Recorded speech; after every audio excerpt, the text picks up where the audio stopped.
हरिः ओं श्रीगुरुभ्यो नमः महापेरियवा शरणं सुन्दरकाण्डं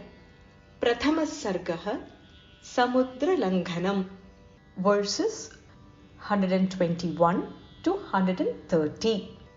त्वं हि देववरिष्ठस्य मारुतस्य महात्मनः पुत्रस्तस्यैव वेगेन सदृशः कपिकुञ्जर पूजिते त्वयि धर्मज्ञ पूजां प्राप्नोति मारुतः तस्मात् त्वं पूजनीयो मे शृणु चाप्यत्र कारणम् पूर्वं कृतयुगे तात पर्वताः पक्षिणो भवन् तेऽभिजग्मुर्दिशः सर्वा गरुडानिलवेगिनः ततस्तेषु प्रयातेषु देवसङ्घाः सहर्षिभिः भूतानि च भयं जग्मुः तेषां पतनशङ्कया ततः क्रुद्धः सहस्राक्षः पर्वतानां शतक्रतुः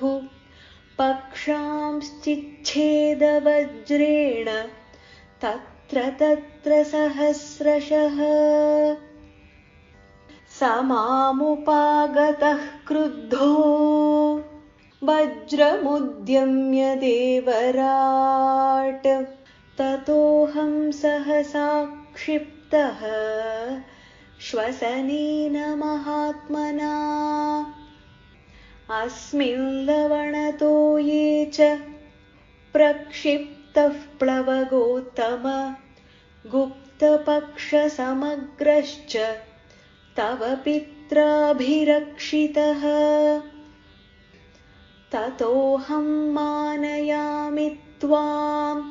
मान्यो हि मम मारुतः त्वया मे ह्येष सम्बन्धः कपिमुख्यमहागुणः अस्मिन्नेवं गते कार्ये सागरस्य ममैव च प्रीतिं प्रीतमनाः कर्तुं त्वमर्हसि महाकपे श्रमं मोक्षय पूजां च गृहाण कपिसत्तम प्रीतिं च बहुमन्यस्व प्रीतोऽस्मि तव दर्शनात्